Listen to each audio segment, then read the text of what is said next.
Nah, sama juga dengan polisi yang menjadi korban kekerasan dalam rumah tangga yang dilakukan oleh istrinya tadi dengan cara diborgolkan ke tiang rumah, kalau saya tidak salah di beritanya itu disiram pakai bensin atau pertalite itu, lalu dibakar dengan api, tetapi dia tidak melapor. Kenapa? Karena dia sudah meninggal dunia. Sehingga bagaimana orang yang sudah meninggal dunia untuk melakukan laporan tindak pidana kekerasan dalam rumah tangga? Kan itu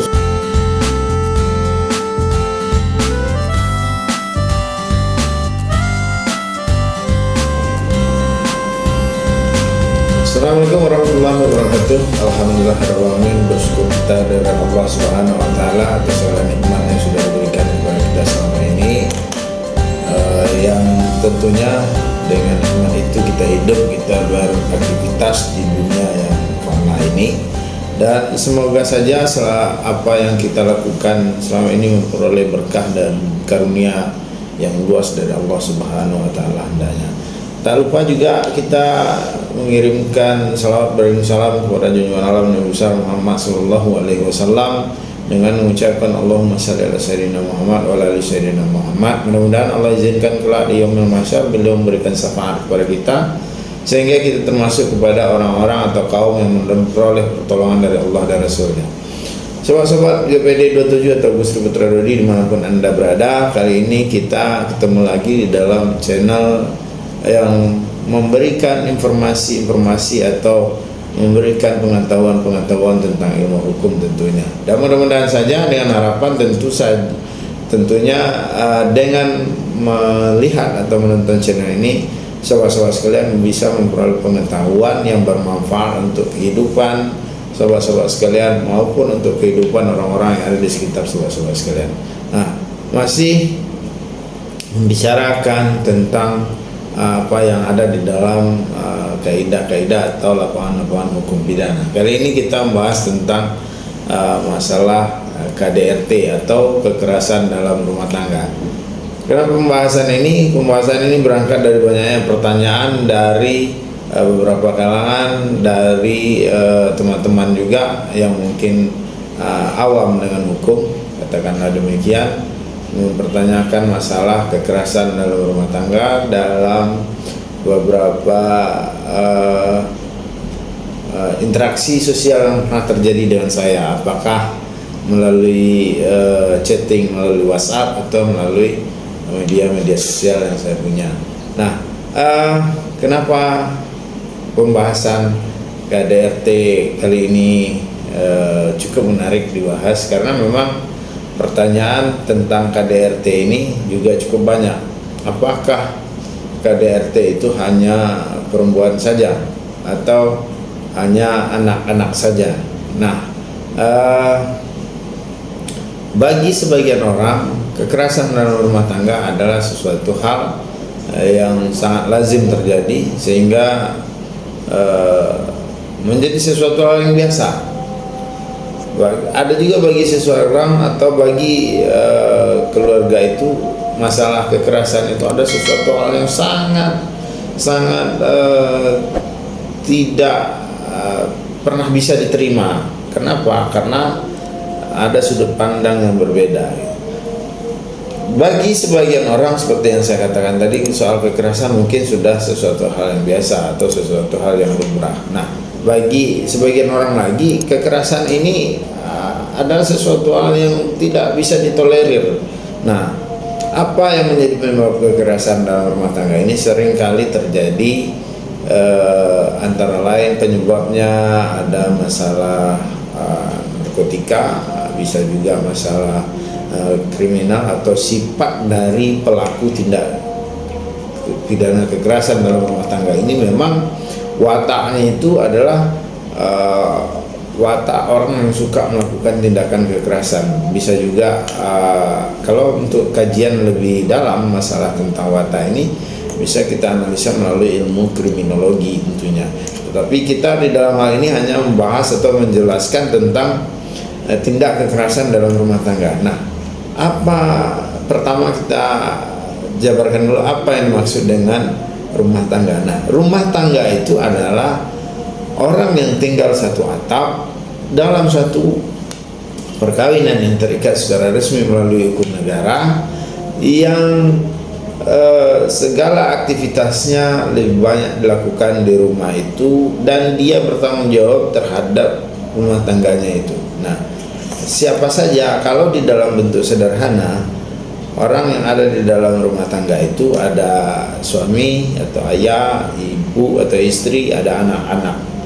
Terus ada juga mungkin ada mertua atau orang tua daripada salah satu anggota keluarga itu, atau dari suami atau dari istri. Nah, maka ini adalah orang-orang yang ada di dalam rumah tangga. Nah, bagaimana dengan orang yang datang menginap?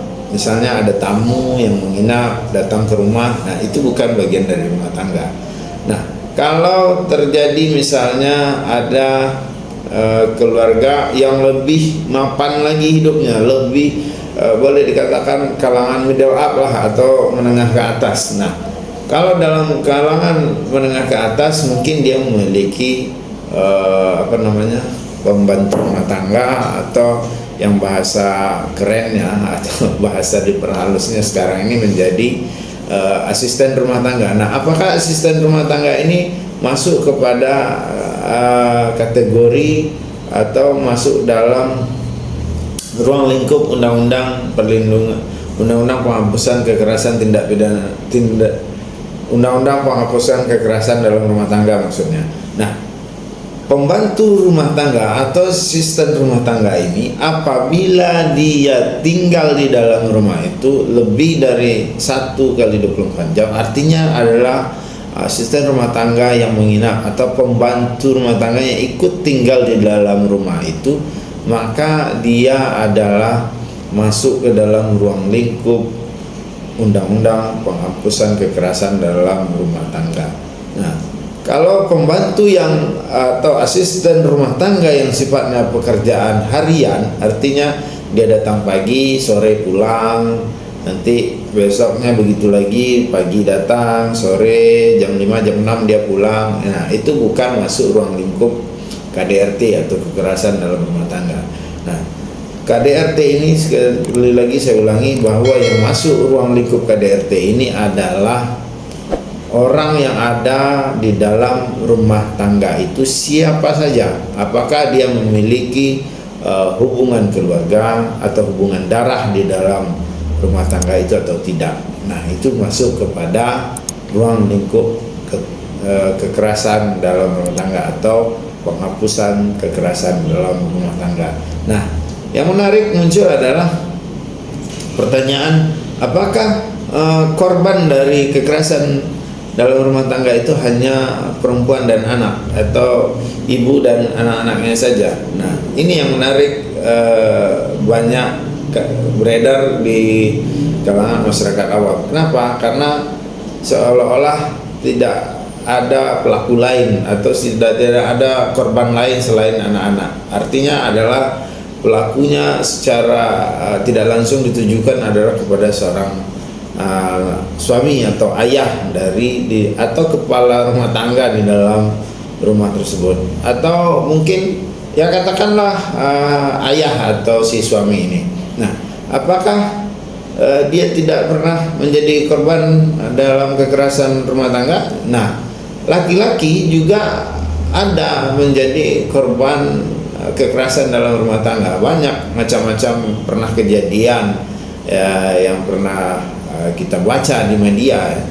Bahkan kejadian yang paling tragis itu adalah ketika kalau saya tidak salah itu di Pasuruan itu, di mana polisi, seorang polisi wanita membakar suaminya yang juga polisi. Nah, memang jarang terungkap ke permukaan laki-laki menjadi korban kekerasan dalam rumah tangga. Kenapa? Karena ada bentuk psikologis seorang laki-laki ketika melaporkan istrinya melakukan tindak kekerasan dalam rumah tangga, maka ini akan menjadi suatu aib atau suatu malu yang harus ditutupi. Nah, sama juga dengan polisi yang menjadi korban kekerasan dalam rumah tangga yang dilakukan oleh istrinya tadi dengan cara diborgolkan ke tiang rumah, kalau saya tidak salah di beritanya itu, disiram pakai bensin atau pertalite itu, lalu dibakar dengan api, tetapi dia tidak melapor. Kenapa? Karena dia sudah meninggal dunia. Sehingga bagaimana orang yang sudah meninggal dunia untuk melakukan laporan tindak pidana kekerasan dalam rumah tangga? Kan itu sesuatu yang tidak mungkin. Nah, masih banyak juga contoh-contoh kekerasan dalam rumah tangga yang dialami oleh laki-laki. Misal ada juga di beberapa media itu pernah kita baca ketika sedang saya baca ya, maksudnya ketika sedang tidur si suami ini dipotong kemaluannya oleh si istri. Nah, ini adalah bentuk-bentuk kekerasan dalam rumah tangga yang terjadi terhadap laki-laki. Nah, artinya apa? Artinya adalah bahwa kekerasan dalam rumah tangga itu tidak tertutup kemungkinan terjadi terhadap siapa saja. Nah, maka hal ini berpotensi untuk terjadi kepada siapa saja. Maka seharus dan sejogjanya menurut hukum bahwa siapa saja yang mengalami suatu tindak kekerasan dalam rumah tangga, dia mempunyai hak yang sama untuk membuat laporan ke kepolisian atau membuat pengaduan kepada pihak kepolisian. Namun kembali kepada marwah seorang laki-laki, seperti yang saya katakan tadi, sangat menjadi sesuatu hal yang memalukan kalau seorang laki-laki itu membuat laporan polisi. Kenapa? Karena dia mengalami kekerasan dalam rumah tangga. Yang dilaporkan siapa? Yang dilaporkan istrinya sendiri. Nah, ini ada sesuatu hal yang memalukan bagi kaum Adam tentunya, karena akan menjadi bahan ejekan juga. Ada mungkin bahkan polisinya akan tertawa, si penerima laporan nanti akan tertawa. Mau laporkan siapa? Laporkan istri, Pak. Kenapa? Istri telah memukul saya mau laporkan ada KDRT di rumah saya. Nah, ini sesuatu hal, kembali saya katakan, ada sesuatu hal yang tabu yang dilakukan oleh kaum Adam, dan juga sesuatu hal yang sangat memalukan bagi seorang laki-laki melaporkan istrinya. Bahkan banyak saya lihat itu ketika si suami ini sudah tidak tahan dengan tindak kekerasan dari istrinya, dia lebih memilih meninggalkan kediaman bersama atau memilih keluar dari rumah tempat tinggalnya. Nah, demikian itu atau demikian penjelasan singkat tentang apakah korban kekerasan dalam rumah tangga itu ada selain ibu dan anak. Artinya korban kekerasan dalam rumah tangga itu bisa siapa saja sepanjang dia ada di dalam ruang lingkup rumah tangga itu sendiri. Siapa saja berpotensi menjadi korban, dan siapa saja berhak untuk membuat laporan polisi atau laporan pengaduan terhadap tindak kekerasan yang dia alami. Mudah-mudahan penjelasan singkat yang saya sampaikan di dalam video ini bisa bermanfaat untuk sobat-sobat sekalian, bisa menambah wacana berpikir, bisa menambah keilmuan sobat-sobat sekalian.